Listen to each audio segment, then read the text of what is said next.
నమస్తే. Welcome to Suman TV. So, ఈ మధ్య కాలంలో మనం చూసుకున్నట్లయితే చాలా మంది మోకాళ్ళ నొప్పులతో సఫర్ అవుతున్నారు.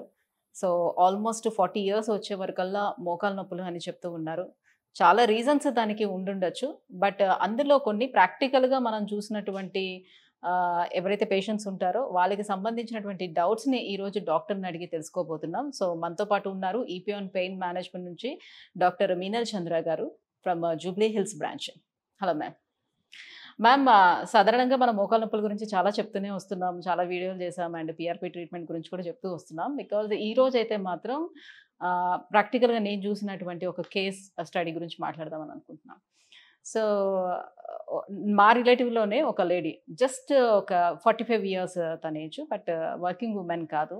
సో, ఇంట్లో నార్మల్‌గా హౌస్ ఎక్కువ మేకర్. పని యాహ్! బట్ 45 ఇయర్సే. బట్ ఈ మధ్య కాలంలో మనం చూసుకుంటే ఇంట్లో ప్రతి ఒక్కరు మెయిన్ పెట్టుకుంటున్నారు. వర్క్ స్ట్రెస్ కూడా చాలా తక్కువగానే ఉంటుంది. సో, కానీ అది జస్ట్ 45 ఇయర్స్‌కి తనకి 2 మోకాళ్ళు గూడా అరిగిపోయాయి. ఆ మోకాళ్ళు కూడా 2 బోన్స్ ఏవైతే ఉంటాయో అవి నడుస్తున్నప్పుడు కూడా ఇట్లా పక్కకు వస్తున్నాయంట. సో, ఎందుకిలా జరుగుతుందంటారు? ఏముంటుంది మోస్ట్ ఆఫ్ ద రీజన్స్? వాళ్ళకి స్ట్రెస్ ఎక్కువగా అక్కడ కనిపించటం లేదు. ఎక్కువ ఫిజికల్ యాక్టివిటీ కనిపించటం లేదు. ఏ పని చేసినట్టు. ఎందుకవుతుంది అని? ఫస్ట్ ఇంపార్టెంట్ ఇస్ ఇది 40 వయసు తర్వాత గుజ్జు అరిగిన ప్రాసెస్ స్టార్ట్ అవుతుంది. కొన్ని పేషెంట్స్ కి సిమ్టమ్స్ వెంటనే తెలుస్తుంది. కొన్ని పేషెంట్స్ కి సిమ్టమ్స్ మేబీ 8-10 ఇయర్స్ తర్వాత. ఓకే. ఓకే. సో మేబీ మీ రిలేటివ్ కి మోస్ట్లీ బరువు ఎక్కువ ఉంటే, ఇంట్లో పని ఎక్కువ ఉంటే, జెనెటిక్స్ వల్ల, ఫుడ్ హ్యాబిట్స్ వల్ల, బోన్ వీక్ అయినా, మసిల్స్ వీక్ అయింది, మేబీ యంగ్ ఏజ్ లో ఇంజరీ అయిన తర్వాత. So all these factors play important role in early osteoarthritis. కానీ ఇప్పుడు Okay. లాస్ట్ 10 ఇయర్స్ నుంచి what we're seeing is young patients coming with knee pain. Okay. ఇది ఈ ఆస్టియోఆర్థరైటిస్ సిమ్టమ్స్ యూజువల్ గా 50-55 వయసు తర్వాత స్టార్ట్ అవుతుంది. బట్ ఇప్పుడు 35-36 ఇయర్స్ వల్ల కూడా they are coming. Because type of food change అయింది, లైఫ్ స్టైల్ హ్యాబిట్స్ చేంజ్ అయింది, కంటిన్యూస్ గా యూనో సిట్టింగ్ అండ్ మూవ్మెంట్ లేదు, ఎక్సర్సైజెస్ లేదు, సెడెంటరీ లైఫ్ స్టైల్ అయింది. They all stay at home, continuous గా they are seeing TV and all those things కదా. So either continuous గా పని చేసినప్పుడు టైంలో స్ట్రెయిన్ అవుతుంది, ఆర్ కంటిన్యూస్ గా సిట్టింగ్ లోనే మసిల్ వీక్ అవుతుంది, బోన్స్ వీక్ అవుతుంది, ఇంప్రాపర్ డైట్, ఈ అన్ని ఫ్యాక్టర్స్ లో యంగ్ ఏజ్ పేషెంట్స్ లో వీఆర్ సీయింగ్ ఆస్టియోఆర్థరైటిస్. ఓకే. కంటిన్యూస్‌గా కూర్చున్నా కూడా ప్రాబ్లం ఉంది. Sedentary life style is very bad. Because sedentary life స్టైల్లో ఏమవుతుంది, వెయిట్ ఎక్కువ అవుతుంది, బోన్స్ వీక్ అవుతుంది, bone mineral density is very important. ఓకేనా.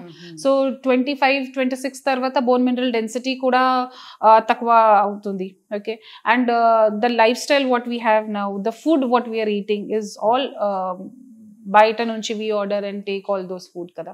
So everything plays important role. So, bone పక్కకు జరుగుతూ ఉండడం అని అంటే దేన్ని ఇండికేట్ చేస్తున్నట్టుగా? సో ఇది రెండు బోన్స్ అలైన్మెంట్ లో ఉండాలి. ఓకేనా. So when it comes closer that means space తక్కువ అయింది. ఓకే. తర్వాత if knee joint is a weight bearing joint కదా, మొత్తం బాడీ వెయిట్ నీలోనే పడుతుంది. Okay. So when it comes closer the patients will start having sounds. Then కూర్చోలేసినప్పుడు ఇబ్బంది అవుతుంది, స్లోగా స్టెప్స్ క్లైంబింగ్ లో ఇబ్బంది అవుతుంది, దెన్ కిందికి కూర్చున్నప్పుడు ఇబ్బంది అవుతుంది. సో తర్వాత రాత్రి నిద్ర డిస్టర్బ్ అవుతుంది, దెన్ డైలీ యాక్టివిటీస్ లో ఇబ్బంది అవుతుంది. So all these are symptoms of osteoarthritis. So if bones దగ్గరలో వస్తే, అలైన్మెంట్ చేంజ్ అయితే, that means osteoarthritis is now progressing. ఇది ఇనిషియల్ స్టేజెస్ కాదు, ఇట్ ఇస్ ప్రోగ్రెస్డ్. సో ఇప్పుడు నీ బోన్స్ అవి అరిగిపోతున్నాయి, మోకాళ్ళ నొప్పులు వస్తున్నాయి అని అంటే ఇప్పుడు పైన ఉన్న ఈ పార్ట్లో మాత్రం పెయిన్ అనిపిస్తుందా, బ్యాక్ సైడ్ కూడా అనిపిస్తుందా? Yeah. Most commonly first symptom మోకాల్ అరుగుదలకి ఫస్ట్ సిమ్టమ్ కూర్చి లేసినప్పుడు వెనక సైడ్ నొప్పి. ఓకే. 1-2 స్టెప్స్ తర్వాత కొంచెం సెట్ అవుతుంది. ఇది ఉంటే దట్ మీన్స్ ఆర్థరైటిస్ స్టార్ట్ అయింది. జాయింట్ దగ్గర, జాయింట్ కి సపోర్ట్ కోసం so many ligaments are there. Okay. Ligaments paina muscles are there. Okay. Our calf muscle, hamstring, quadriceps, everything works together to give stability to the knee joint.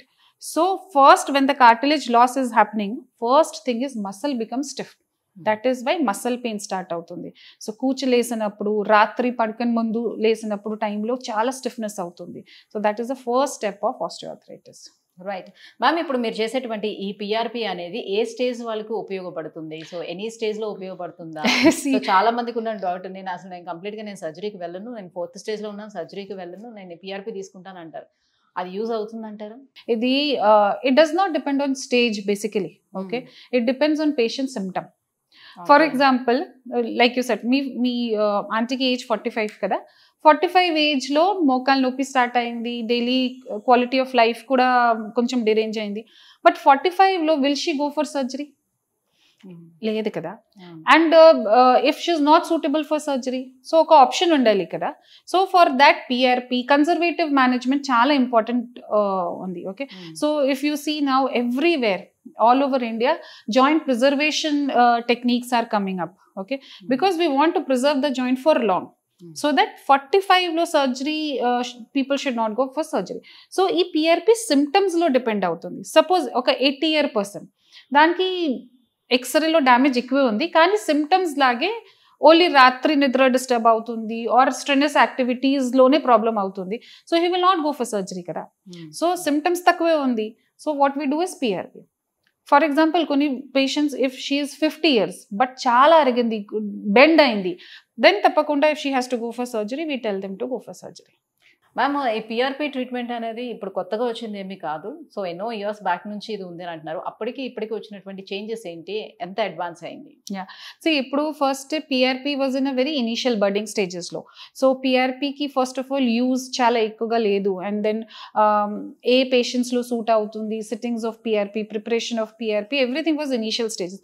ఇప్పుడు చాలా researches ఉంది, more than 15,000 publications only on PRP for knee joint. మోకాల్ నొప్పి కోసం PRP treatment కి more than 15,000 paper publication ఉంది world wide. So చాలా research అయింది. వై, ఎందుకు కొన్ని పేషెంట్స్ లో పిఆర్పి వర్క్ అవుతుంది, ఎందుకు కొన్ని పేషెంట్స్ లో పిఆర్పి మంచిగా రిజల్ట్స్ రాకపోతే. So we have done a lot of research, not only we, world wide.